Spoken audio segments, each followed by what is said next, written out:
She had $1 for her birthday cake. The baker mocked her. Then a mafia boss walked in, bought the entire bakery's worth of cakes, and shared them with her. He was the most dangerous man in the city. But when she smiled at him, he felt human for the first time in years. The coin felt heavier than it should. Arya stared at the single dollar in her palm, sitting in her wheelchair outside Romano's bakery. Through the foggy window, she could see towers of cakes, chocolate, vanilla, strawberry, each one probably costing more than she made in a week at the cafe. 25 years old today. And this was all she had. The wheelchair creaked as she pushed through the door. A small bell chimed. Inside, the smell of fresh bread made her stomach ache. She hadn't eaten since yesterday. "We're closing soon," the baker said without looking up. He was wiping down the counter, a thick man with flour stains on his apron. "I know. Arya's voice caught. "It's my birthday. I have $1. Can I buy a slice? Just a small piece." Now he looked up. His eyes traveled from her face down to the wheelchair, then to the crumpled bill in her hand. His lip curled. $1? He laughed, sharp and mean. "Lady, that won't even buy you a cupcake. This ain't a charity." Heat rushed to Arya's cheeks. "I understand. I just thought." "You thought wrong," he turned his back to her. "There's a convenience store 2 blocks down. Try there." The other customers, a couple near the window, an old woman by the bread shelf, all stared. Arya felt their eyes like needles. She wanted to disappear, to wheel herself out and pretend this never happened. But something kept her frozen. Maybe it was the unfairness of it. Maybe it was 25 years of swallowing shame finally reaching its limit. She opened her mouth, though she didn't know what words would come out. The door opened behind her. The bell didn't chime this time. It was as if even the bell was afraid to make noise. Arya felt the change immediately. The air itself seemed to shift. The couple by the window went rigid. The old woman's hand trembled on her shopping bag. Even the baker's shoulders tensed, his wiping slowing to a stop. She turned her wheelchair slightly. A man stood in the doorway. He was tall, maybe 6 feet, wearing a black suit that looked expensive even to Arya's untrained eye. Dark hair swept back from a sharp, angular face. But it wasn't his appearance that made the room hold its breath. It was the way he looked at everyone, like he was counting how many seconds it would take to end them. 2 men in similar suits flanked him, hands clasped in front of them, faces blank. "Dante," the baker whispered. The color drained from his face. The man, Dante, didn't acknowledge him. His dark eyes swept the bakery, landing briefly on each person before moving to the next. When his gaze reached Arya, it stopped. For 3 long seconds he studied her. The wheelchair, the dollar still clutched in her hand, the tears she was desperately trying to blink back. Then he looked at the baker. "I heard you laughing," Dante said. His voice was quiet, but it cut through the room like a blade. "What's funny?" The baker's mouth opened and closed.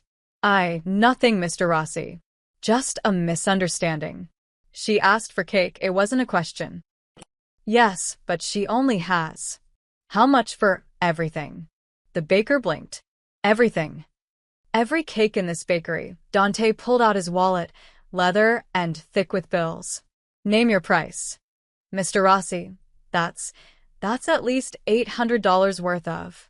Dante placed a stack of bills on the counter. Arya couldn't see how much, but the baker's eyes went wide. "Consider it bought. Now get out." "What?"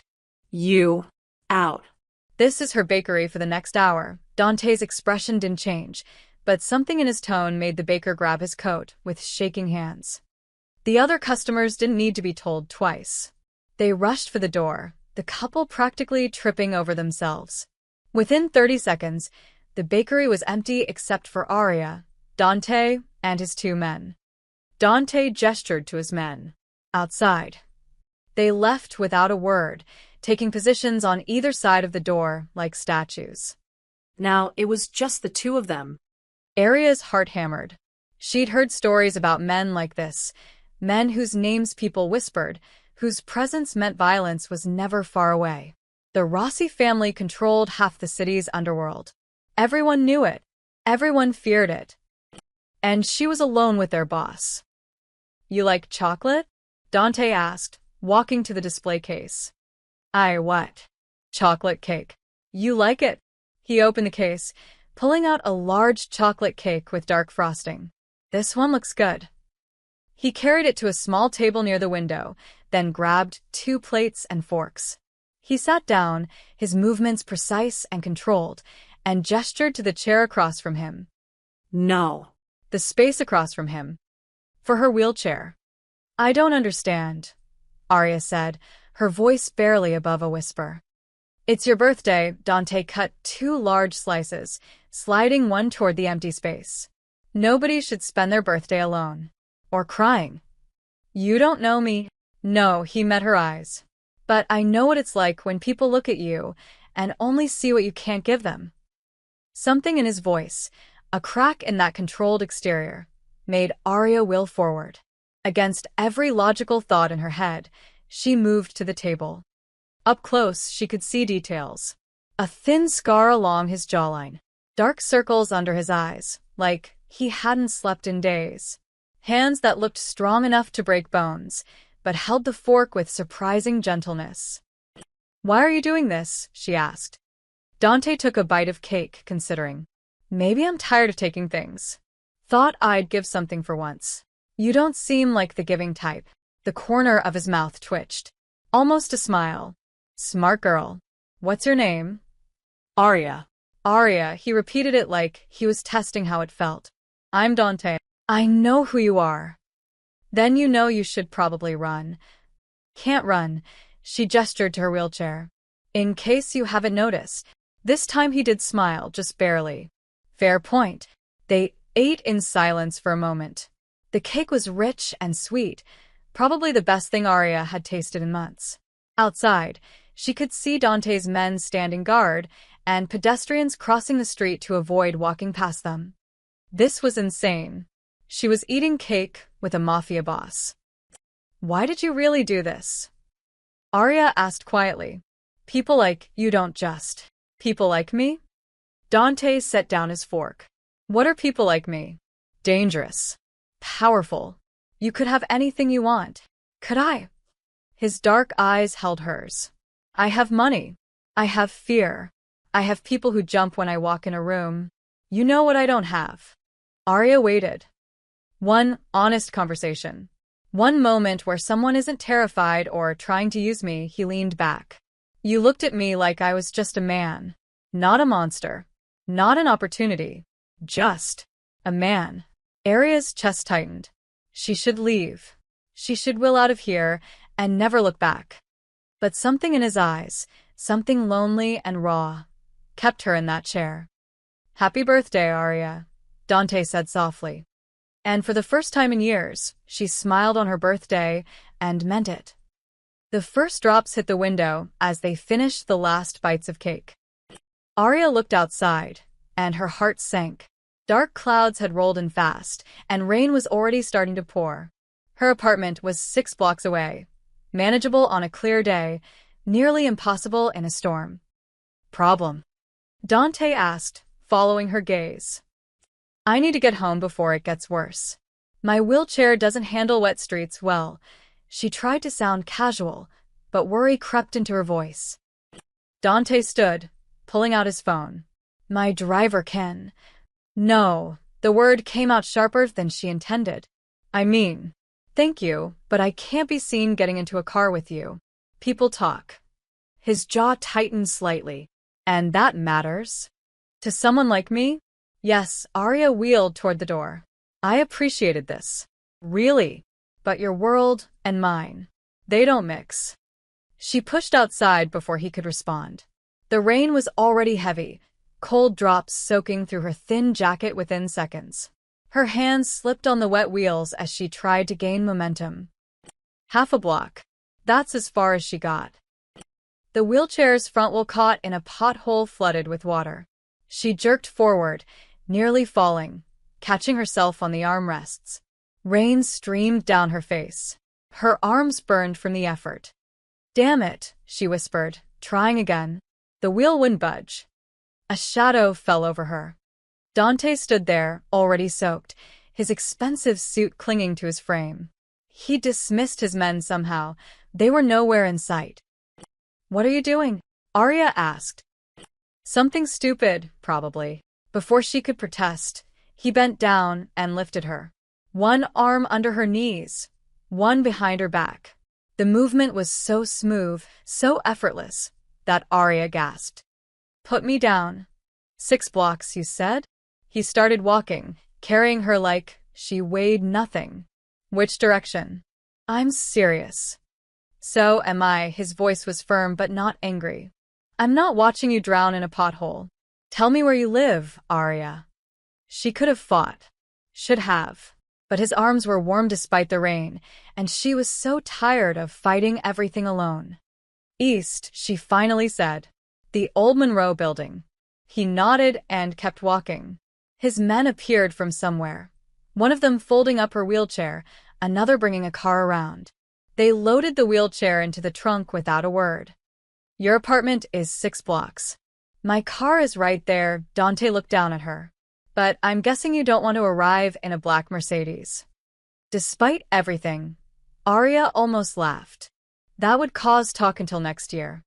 "Then we walk." He waved his men off. The car disappeared around the corner. They walked in silence for the first block. Rain pounded the pavement. Arya was hyper-aware of everything, his steady heartbeat against her ear, the way his grip never faltered, how he adjusted his hold every few steps to keep her comfortable. "You're going to get sick," she said quietly. "I've survived worse than rain. Why are you doing this?" "You asked me that already, and you didn't really answer." Dante was quiet for a long moment, navigating around a deep puddle. "You know what I did before I came to that bakery?" Arya shook her head. "I ordered a man's execution. He stole from my family, not money, but something worse. Loyalty." His voice was flat, matter of fact. "I watched him beg. I watched him cry. And I felt nothing." Arya's breath caught. "Then I walked into that bakery," he continued, "and saw you holding that dollar like it was treasure. Asking for just a slice. Not demanding, not stealing. Just hoping." He looked down at her. "And I felt something. For the first time in 3 years, I felt something." "What did you feel?" "Shame." The word came out rough.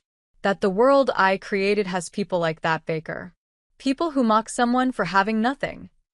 "You can't save everyone," Arya said softly. "I'm not trying to save everyone." His eyes met hers, intense and dark. "Maybe just one person. Maybe just today." They turned onto her street. The Monroe building loomed ahead. Old brick, chipped paint, windows patched with tape. Arya felt embarrassed suddenly, comparing it to wherever someone like Dante lived. "4th floor," she said. "There's an elevator. Usually works." He carried her through the lobby, thankfully empty, and into the creaking elevator. Neither spoke as it lurched upward. The fluorescent light flickered. At her door, Arya dug keys from her pocket with shaking hands. Dante waited patiently, water dripping from his hair, his suit probably ruined.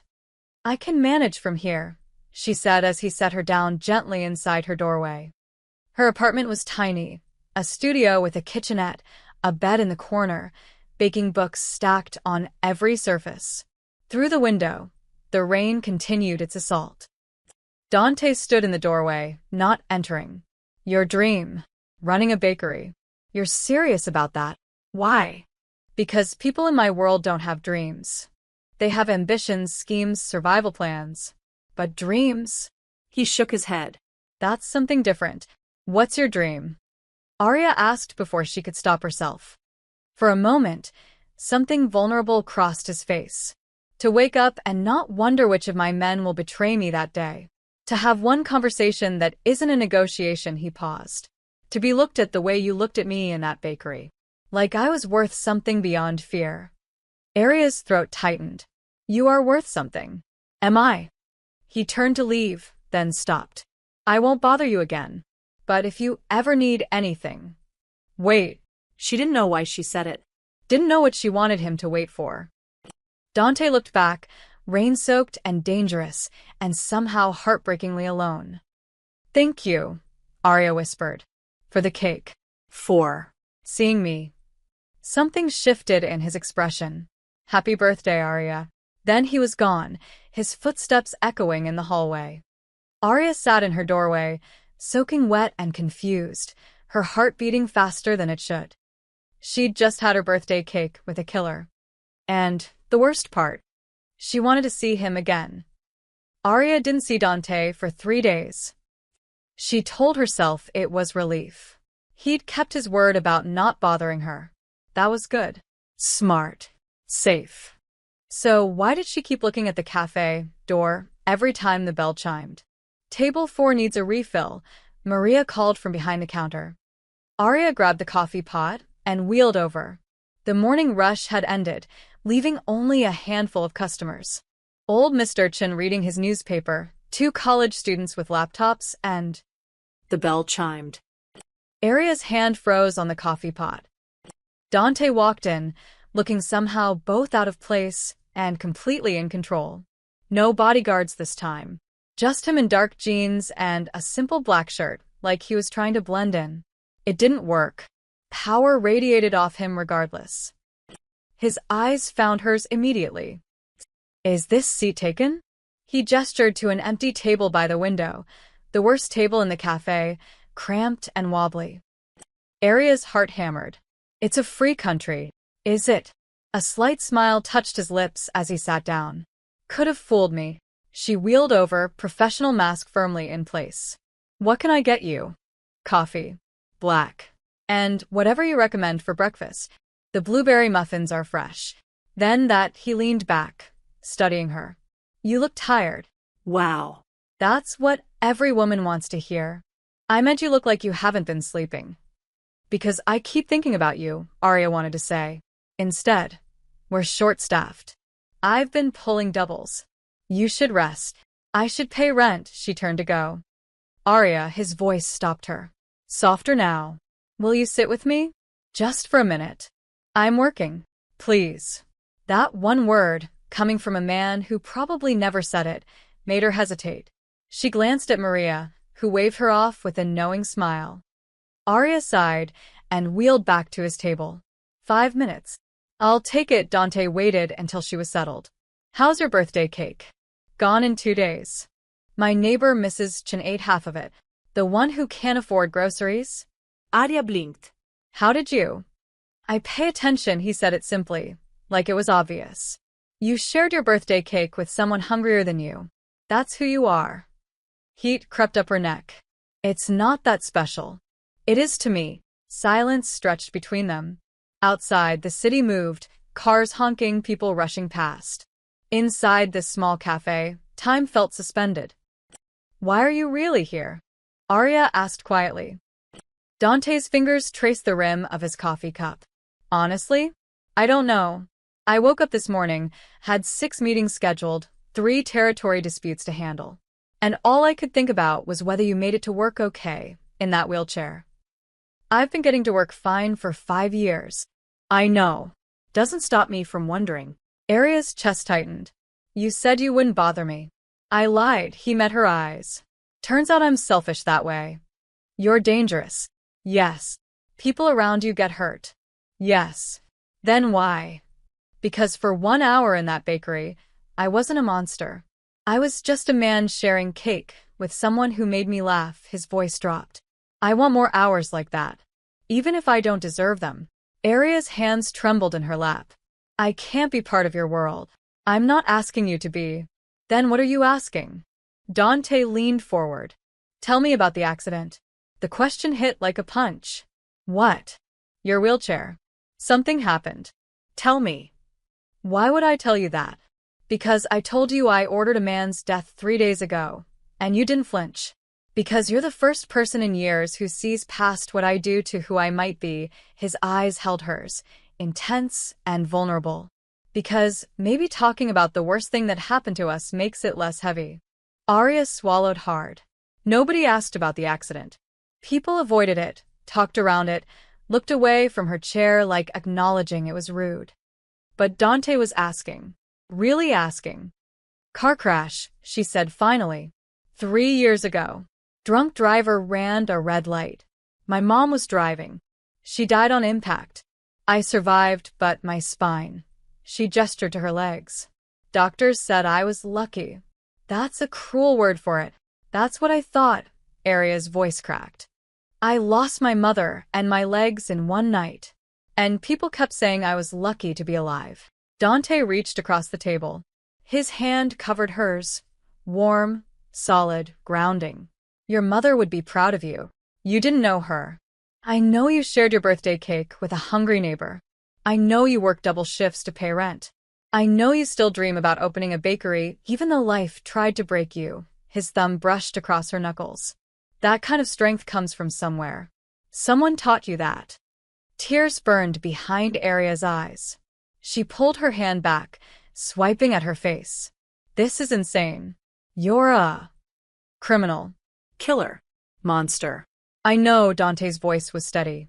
But I'm also a man who hasn't felt this human in years. You do that. You make me remember there's more to life than blood and power. I can't save you from yourself. I'm not asking you to save me. He stood up, dropping cash on the table. Way too much for coffee and a muffin. I'm asking if maybe we can be honest with each other. No games. No expectations. Just two people who understand what it's like to survive things that should have destroyed them. Aria looked up at him, this dangerous man with sad eyes and careful hands. Every logical part of her brain screamed to push him away. But her heart whispered something different. Tomorrow, she heard herself say. Same time. But you're ordering the cinnamon roll. The muffins are actually terrible. Dante's smile was real this time, reaching his eyes. Tomorrow then. He walked to the door, then paused. Aria? Your mother was right to be proud. I can tell. Then he was gone. Maria appeared at her elbow immediately. Girl, who is that? Aria stared at the door, her hand still tingling where he'd touched it. Someone I should stay away from. But you won't. No, Aria whispered. I don't think I will. And that terrified her more than anything. They met at the cafe every morning for a week. Dante ordered cinnamon rolls. They talked about everything and nothing, her favorite recipes, his childhood before the violence, the books she loved, the music he never had time for. Small pieces of normal life they both craved. Aria knew people were noticing. Maria teased her. Mr. Chin winked knowingly. But in those morning conversations, she could almost forget who Dante really was. Until the night, everything shattered. Aria's shift ended at 8. The sun had already set, leaving the streets dimly lit and mostly empty. She usually took the main road home, but construction had blocked it off. The detour meant cutting through an alley behind the old textile factory. She hesitated at the alley entrance. Dark. Narrow. Her instincts screamed wrong. But it would save 15 minutes, and her arms ached from a long shift. Just get home, she muttered, wheeling forward. She made it halfway through before she heard the footsteps. 2 men emerged from the shadows ahead, blocking her path. Both wore dark clothes, faces hard and cold. One had a snake tattoo crawling up his neck. Aria's blood turned to ice. Well, Snake Tattoo said, smiling without warmth. You're the girl, aren't you? The one Dante Rossi's been playing house with. She tried to turn her wheelchair around, but the second man, bulkier, with a scar across his cheek, stepped behind her, blocking her exit. We're not here to hurt you, Scarface said. Just want to send a message to your boyfriend. He's not my boyfriend. Aria's voice shook. I barely know him. That's not what we heard. Snake Tattoo crouched down to her eye level. Word is, the big bad Rossi's gone soft. Spending his mornings drinking coffee with a cripple like he's some kind of regular guy. The slur stung, but fear overpowered everything else. The Corsini family runs the east side now, he continued. And we don't appreciate Rossi sniffing around our territory. So here's what's going to happen. You're going to tell him to back off, or next time. Next time what? Aria's breath caught. That voice, cold, lethal, nothing like the gentle tone Dante used with her. He stood at the alley entrance, silhouetted against the streetlight. But there was something different about him now. The careful control was gone, replaced by something raw and terrifying. Rossi, snake tattoo straightened, trying for confident. This doesn't concern you. Just having a friendly chat with. You put your hands on her? No, we were just. Answer the question. Dante's voice could have cut glass. Did you? Touch. Her. No. We just wanted to. Dante moved. 1 second, he was 10 feet away. The next, his fist connected with Snake Tattoo's jaw with a sickening crack. The man went down hard, blood spraying. Scarface lunged, pulling a knife. Aria screamed. Dante caught the man's wrist, twisted with brutal efficiency. The knife clattered to the ground. Then Dante's elbows slammed into his face. Once, twice, 3 times. Bone crunched. Dante, stop. Aria cried out. He didn't stop. He drove Scarface against the brick wall, his forearm pressed against the man's throat. Blood poured from the man's broken nose, but Dante's expression remained eerily calm. You know who I am? Dante asked quietly. Scarface gurgled something that might have been yes. Then you know what I do to people who threaten what's mine, he pressed harder. She is untouchable. You spread that word. Anyone, and I mean anyone, who looks at her wrong, who follows her, who even thinks about using her to get to me, I will personally end them. Slowly. Snake Tattoo was crawling away, groaning. Dante released Scarface, who collapsed gasping. Run, Dante said. And pray I never see you again. They ran, stumbling over each other in their panic. Silence fell over the alley. Dante stood there, chest heaving, blood splattered across his knuckles and shirt. When he turned to Aria, his eyes were still dark with rage. She flinched. She couldn't help it. This was the man she'd heard stories about, the one who ruled through fear, who solved problems with violence. Not the gentle person who shared cake and asked about her dreams. Something broke in Dante's expression when he saw her recoil. Aria. Don't, she wheeled backward, hands trembling on the wheels. Just don't. They were going to hurt you. I know, tears burned her eyes. But seeing you like that, covered in blood, looking like you could kill them without blinking. I could have, his voice was raw. If they'd touched you, I would have. That's what scares me. The words exploded out of her. You're not just dangerous, Dante. You're death waiting to happen. And everyone around you pays the price. I was protecting you. By putting a target on my back? Aria's voice cracked. They came after me because of you. Because someone saw us having coffee, and decided I was leverage. This is your world, violence and blood, and people getting hurt just for standing too close to you. Dante took a step toward her. She wheeled back. Don't come near me. Please.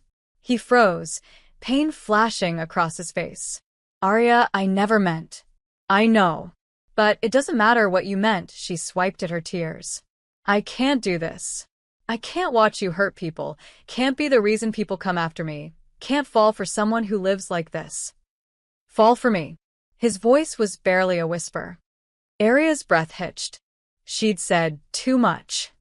I have to go, she turned her wheelchair toward the street. Let me take you home. It's not safe.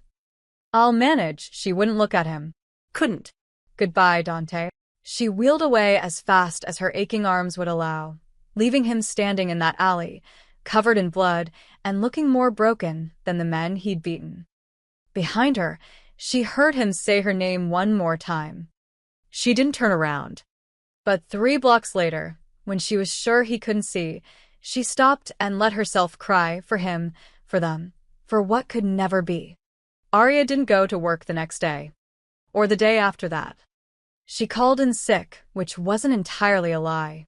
Every time she closed her eyes, she saw Dante's fist connecting with flesh, heard the crack of bone, saw that cold rage in his eyes. But worse, she saw the pain on his face when she'd flinched away from him. On the 3rd morning, someone knocked on her door. Aria's heart jumped. She wheeled over cautiously, peering through the peephole. Empty hallway. She opened the door and found a small bakery box on her doormat. Inside were 3 perfect cinnamon rolls, still warm, with a note in clean handwriting. These are better than the cafes. Please eat. D. No pressure. No demands. Just food and concern. Arya closed the door and cried into the pastries. The flowers came next day. Not roses, too romantic, too presumptuous. Sunflowers. Bright and hopeful, left outside her door with no note at all. Maria called that afternoon. Girl, you coming back? We miss you. Soon, Arya promised. Also, some guy paid your tab for the next 6 months. Wouldn't give his name, but he left enough to cover coffee and meals every day. Arya's throat tightened. Maria. I'm not asking questions. Just saying whoever he is, he cares. When Arya finally returned to work a week later, there were no mysterious visitors. Dante didn't come to the cafe. She told herself that was good. Safe. So why did she feel so empty? 2 weeks after the alley incident, Arya came home to find her landlord in the hallway. Miss Arya, I need to talk to you about rent. Her stomach dropped. She was 3 weeks behind, having missed shifts. Mr. Patterson, I can get you half by Friday. No, he looked uncomfortable. Someone paid it. All of it. 6 months in advance. The world tilted. What? Anonymous payment.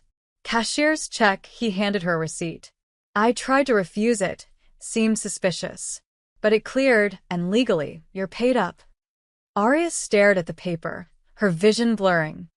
Said to tell you. One less thing to worry about.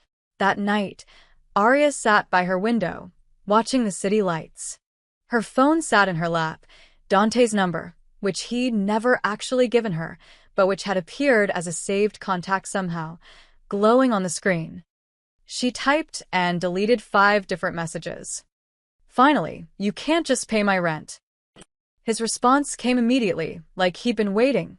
I can. I did. That's not how this works. How what works? We're not talking, remember? So, I'm not breaking any rules. Despite everything, she almost smiled. Dante. Arya. The cursor blinked. She didn't know what to say. His next message appeared. I'm not trying to buy you. Or control you. I know what I am. What I do. You were right to walk away. Then why are you doing this? Because you work double shifts to survive. Because you give away cake when you can barely afford it yourself. Because someone should make sure you're okay, even if that someone is a monster you're afraid of. Tears streamed down her face. I'm not afraid of you. You flinched. I was afraid of what you could do, not who you are. A long pause. Then, is there a difference? Arya stared at that question, her chest aching. I don't know anymore. You haven't been to the cafe in the mornings. You've been watching. My men have. From a distance. Making sure you're safe. A pause. I stayed away like you asked. She should be angry. He was having her followed. That was crossing a line. But all she felt was a confusing mix of frustration and something dangerously close to longing. I miss talking to you, she typed before she could stop herself. The response took longer this time. I miss everything about you. Arya's hands shook. This can't work. I know. You're dangerous. I know. People will keep coming after me because of you. No, they won't. She frowned. How can you be sure? Because I made it very clear what happens if they do. Word spreads fast in my world. You're protected, Arya. Whether you want to be, or not. That's not fair. Nothing about this is fair. Another pause. I should let you go. You deserve someone safe. Normal. Someone who doesn't have blood on his hands. Arya typed quickly. What if I don't want normal? She stared at the message, finger hovering over send. This was it, the moment she either admitted the truth or kept lying to herself. She hit send. The 3 dots appeared, disappeared, appeared again. Finally, don't say that unless you mean it. I'm terrified of meaning it. Good. You should be. Then, but if you do mean it. I'm at the pier. Warehouse 12. Alone. If you want to talk. Really talk. I'll be here until midnight. Arya looked at the clock. 10:47 p.m. This was insane. Going to a warehouse to meet a mafia boss in the middle of the night? Every horror movie started this way. But Dante had stayed away when she asked, had helped without demanding anything, had given her space while making sure she was safe. He wasn't trying to own her. He was trying to earn her. Arya grabbed her jacket. Mrs. Chin poked her head out as Arya wheeled past. Where are you going this late? To do something probably stupid, Arya said. The handsome one from the cafe? How did you? Mrs. Chin smiled knowingly. These old eyes still work. He looks at you like you're the only real thing in his world. He's dangerous. So is love. Dear, she patted Arya's shoulder. But some things are worth the risk. Arya took a deep breath and headed for the elevator. Warehouse 12. Midnight. Time to find out if Mrs. Chen was right. Arya never made it to Warehouse 12 that night. They talked until 3 a.m. instead, her at her window, him at the pier, phones pressed to their ears. No more walls. No more pretending. Just truth. By dawn, something had shifted between them. Not solved, but possible. Come to the spring festival with me tomorrow, Dante said, his voice rough with exhaustion. In public. Let me show you I can be normal. Or as close as I get. You're asking me on a date? I'm asking if you'll give me one chance to prove this could work. Arya's heart hammered. Okay. The spring festival transformed downtown into a carnival of lights, food stalls, and music. Arya had come with Maria and 2 other cafe co-workers, telling herself she was just meeting Dante there. Casual. Low pressure. He stood by the fountain at 7 p.m. sharp, wearing jeans and a simple jacket. No suit. No visible weapons. Almost ordinary, except for the way people unconsciously gave him space. You came, he said, and the relief in his voice was naked. I came. They walked, him beside her wheelchair, through the festival. He bought her roasted chestnuts, won her a stuffed bear at the ring toss, made her laugh with terrible jokes. For 2 hours, they were just 2 people on a date. Arya almost forgot who he was. Then she saw the men. 3 of them, moving through the crowd with purpose. One had a snake tattoo on his neck, the same man from the alley, his jaw still slightly swollen. Dante, she whispered. He'd already seen them. His body tensed, hand moving instinctively toward his jacket. We need to leave. Now, his voice was calm, but urgent. What's happening? Corsini's men. More than before, his eyes scanned the crowd. They're cornering us. Arya's blood went cold. Maria and her friends were 20 feet away at a food stall, laughing, completely unaware. Can we get to your car? Not without going through them, Dante's jaw tightened. Stay close to me. They moved toward the main exit, but 2 more men appeared, blocking the path. Then 2 more from another direction. 7 total. All armed, judging by the bulges under their jackets. Rossi, Snake Tattoo called out, his voice cutting through the festival noise. You didn't listen. People were starting to notice. The music seemed too loud suddenly, the lights too bright. This is a public place, Dante said, his voice deadly calm. Families. Children. You want to do this here? You should have thought about that before you broke Marco's nose. Snake Tattoo pulled out a gun.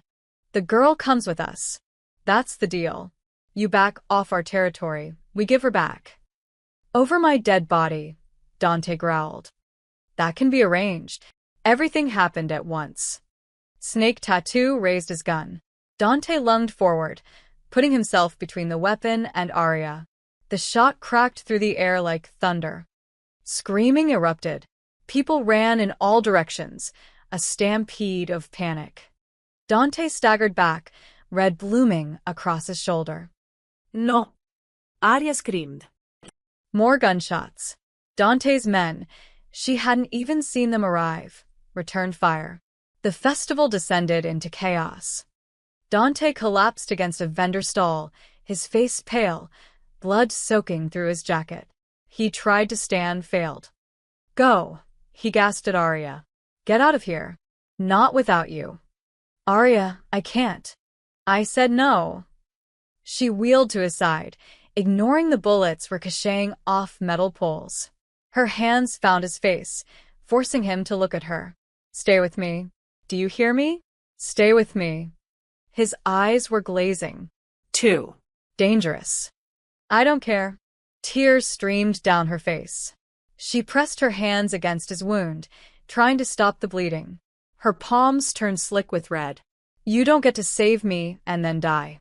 That's not how this works. More shots. One of Dante's men dragged a Corsini soldier to the ground.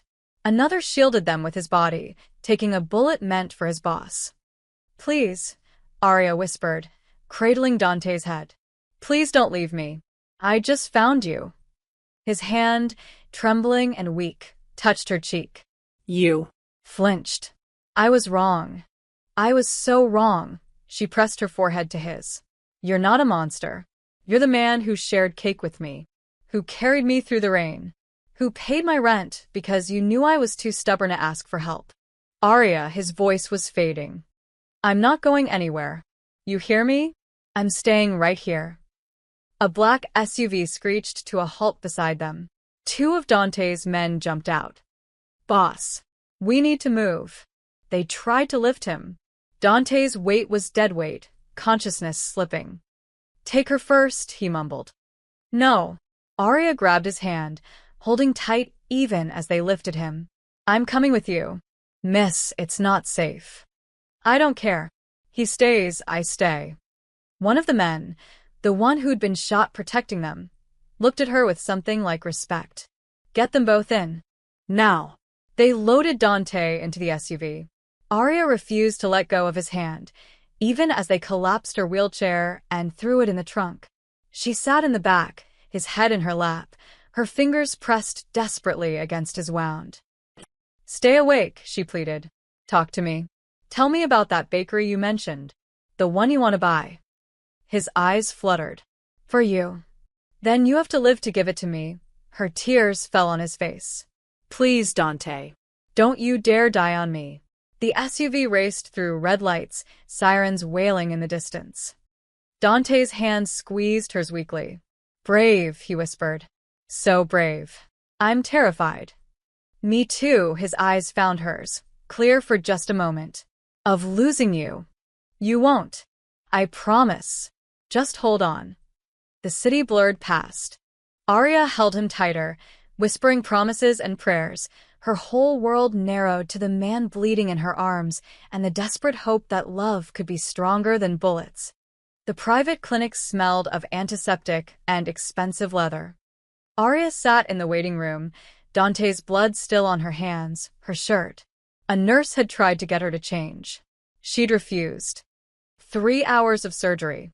3 hours of staring at white walls and fluorescent lights, replaying every moment. The gunshot. His body collapsing. The way his hand had gone limp in hers. When the doctor finally emerged, Arya's heart stopped. He's stable. The bullet missed major arteries. He was lucky. That word again. Lucky. Can I see him? The doctor hesitated. Are you family? Yes, the lie came easily. I'm all he has. Something in her face must have convinced him. Room 3. But he needs rest. Arya was already wheeling past him.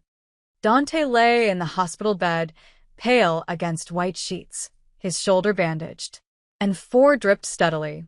His eyes were closed, dark lashes stark against his skin. Arya wheeled to his bedside, her hand finding his. His eyes opened slowly, focusing on her. You're still here. Where else would I be? Safe. Away from me. His voice was rough, drugged. That's what smart people do. Then I guess I'm an idiot, she squeezed his hand. How do you feel? Like I got shot, a weak smile. But alive. Because of you. You took that bullet for me. Would do it again, no hesitation. Every time. Arya's throat tightened. Don't say that. Why not? It's true, his thumb brushed across her knuckles. You stayed. Even when my men told you to run, you stayed. Of course I did. Why? His eyes searched hers, vulnerable and desperate. After everything. After you saw what I am, what my world does. Why would you stay? The question hung between them, heavy with everything unspoken. Arya took a shaky breath. Because when I thought you might die, I realized something. I've been so afraid of your world, of the violence, of losing myself. But the only thing that actually terrified me was losing you. Dante's grip tightened on her hand. I don't want safe, she continued, words tumbling out. I don't want some normal guy who doesn't understand what it's like to survive impossible things. I want the man who saw me with $1 and made me feel like a queen, who carried me through the rain, who respects my boundaries even when it hurts him. Arya. I want you, Dante. All of you. The good parts and the dangerous parts and the broken parts. Tears spilled down her cheeks. I'm done running from the only person who makes me feel alive. He stared at her, something breaking and healing simultaneously in his expression. I haven't felt human in years. Not until you. Every morning I'd wake up, and the first thing I'd think about was whether you were okay. If you'd eaten. If that wheelchair was holding up. If you'd smile at me one more time. I smiled every time, she whispered. I know. And it killed me that I couldn't give you the life you deserve, his voice cracked. You should have gardens and safety and peace. Not bullets and blood and men who want to hurt you because of me. What if that's not what I want? What if I just want you? Then you're as crazy as I am, he lifted his good hand to her face, wiping away tears. Because I'm completely in love with you, and it's the most terrifying thing I've ever felt. Arya's breath caught. You love me? Hopelessly. Probably from that first moment in the bakery when you asked for just a slice. His smile was sad and beautiful. I've done terrible things, Arya. I'll probably do more. I can't promise you safety or normalcy, or any of the things you deserve. What can you promise? That I'll protect you with everything I have. That I'll never lie to you. That every morning I wake up, you'll be the best part of my day, his eyes held hers. And that I'll love you until my last breath, whether that's tomorrow or 50 years from now. Arya leaned forward, cupping his face in her hands. That's enough. More than enough. You're sure? Because once we cross this line. She kissed him. Gentle at first, mindful of his injury. But Dante's hand tangled in her hair, pulling her closer, and the kiss deepened. It tasted of tears and relief and promises neither of them could quite believe they were making. When they finally broke apart, both breathing hard, Dante rested his forehead against hers. I'm terrified, he admitted. Me too. What if I can't keep you safe? What if you can? She smiled through tears. What if we're stronger together than apart? What if love is worth the risk? Mrs. Chin tell you that? Arya laughed, the sound breaking the tension. How did you know? She cornered me last week. Told me if I hurt you, she'd poison my coffee. His smile was real now. I like her. She likes you too. Says you look at me like I'm the only real thing in your world. You are no hesitation. You're the only thing that makes sense anymore. Arya kissed him again, softer this time. When she pulled back, she saw something in his eyes she'd never seen before. Hope. When I get out of here, Dante said quietly, I have something to show you. What? A surprise. Something I've been working on. His smile turned mysterious. Trust me? With my life. Don't say that. It scares me. Good. She settled into the chair beside his bed, their hands intertwined. Someone should scare the great Dante Rossi. You do. Every day, he closed his eyes, exhaustion finally winning. Stay. As long as you need me. Forever then. Arya watched him drift to sleep, his hand holding hers like a lifeline. Outside, the sun was rising over the city. A new day, a new beginning. Whatever came next, they'd face it together. And somehow, that made all the fear worthwhile. 3 weeks later, Dante picked Arya up in a car with no tinted windows and no armed guards. "Where are we going?" she asked as he helped her into the passenger seat, folding her wheelchair into the back. You'll see his shoulder was still healing, but the color had returned to his face. He looked lighter somehow, less burdened. They drove through familiar streets until he pulled up in front of Romano's bakery. Arya's breath caught. Dante what? "Come on," he got her wheelchair, helped her into it, and wheeled her to the front door. The bakery looked different. Fresh paint. New sign. Through the window, she could see updated equipment, pristine display cases, warm lighting that made everything glow. Dante pulled out a key ring and held it in front of her. "What is this?" Her voice shook. "Yours," he pressed the keys into her palm. "The building, the equipment, everything. It's in your name." "I don't understand." "You said you wanted to run your own bakery," he gestured to the door. "So run it." Tears blurred her vision. "Dante, I can't accept this. It's too much."